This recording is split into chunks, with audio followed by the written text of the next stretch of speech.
রাসূলুল্লাহ সাল্লাল্লাহু আলাইহি ওয়াসাল্লাম বলছেন, কেউ যদি যুদ্ধ করে শহীদ হয়, আবার জীবিত হয়, আবার যুদ্ধ করে শহীদ হয়, আবার জীবিত হয়, আবার যুদ্ধ করে শহীদ হয়, তো সে ব্যক্তি জান্নাতে যেতে পারবে না যদি তার ঋণ থাকে এবং সেটি পরিশোধের আকার। ইসলামের দ্রুত জান্নাতে যাওয়ার, শর্টকাটে জান্নাতে যাওয়ার, শহীদ হওয়ার চেয়ে শর্টকাট কোন রাস্তা নেই, যা মানুষের সকল গুনাহকে ক্ষমা করে দিবে এবং বিনা হিসেবে জান্নাতে চলে যাবে, কবরের আযাব বিহীন অবস্থা ইসলাম বলে। কিন্তু তখনও সে পার পাচ্ছে না যদি তার লোন থাকতেছে। তাহলে কি পরিমাণ আল্লাহ নবী লোনকে নিরুৎসাহিত করেছেন।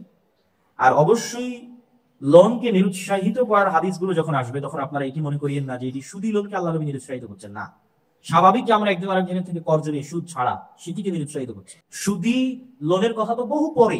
লোন বিমুখতার যে হাদিসগুলো আছে, এগুলো সুদী লোন না। স্বাভাবিক আমি আপনার থেকে কর্জে হাসানা নিচ্ছি, একজন আরেকজনের থেকে নিচ্ছি। যেমন রাসূলুল্লাহ সাল্লাল্লাহু আলাইহি ওয়াসাল্লাম এক জানাজার সালাতে দাঁড়িয়ে বলছেন, তার কোনো লোন আছে? বলে আছে। কত? 2 দিন।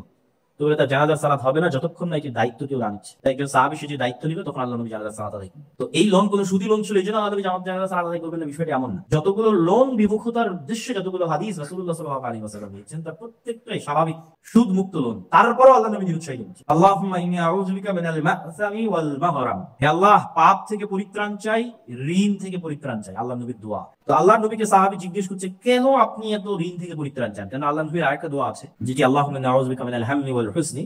ওই দোয়ার শেষে তিনি বলেছেন গালাবাতিদ দাইন, যে আমি ঋণের বোঝা থেকে পরিত্রাণ চাই। তো আল্লাহ নবীকে জিজ্ঞেস করা হলো, কেন আপনি ঋণকে, এগুলো আল্লাহ নবী ঋণের বোঝা থেকে পরিত্রাণ চাচ্ছেন, তার মানে আল্লাহ নবী সুদের উপর লোন নিবে নাকি? না, অসম্ভব। আল্লাহ সুদ তো হারাম, অন্য সুদের ধারে কাছে যাবে না। উনি কোন লোন থেকে পরিত্রাণ চাচ্ছেন? যেটা সুদ মুক্ত অবস্থায় আমরা একজন আরেকজনের কাছ থেকে স্বাভাবিক কর্জে হাসানা, সেটি থেকে তিনি পরিত্রাণ চাচ্ছেন। সুদেরটা বহু পরে। ইসলাম কতটা ঋণ বিমুখতাকে প্রমোট করে সেটি আমি বোঝানোর জন্য এভাবে আপনাদের সঙ্গে দিয়ে দেখতেছি। তখন রাসূলুল্লাহ সাল্লাল্লাহু আলাইহি ওয়াসাল্লামকে জিজ্ঞেস করা হলো, কেন আপনি এতটা ঋণকে ভয় পান? আল্লাহ নবী বললেন, মানুষ যখন ঋণ নেওয়া শুরু করে তখন মিথ্যা বলা শুরু করে। দেখেছেন কিভাবে তিনি রিলেট করছেন? মানুষ যখন লোন নেওয়া শুরু করে, মিথ্যা বলা শুরু করে।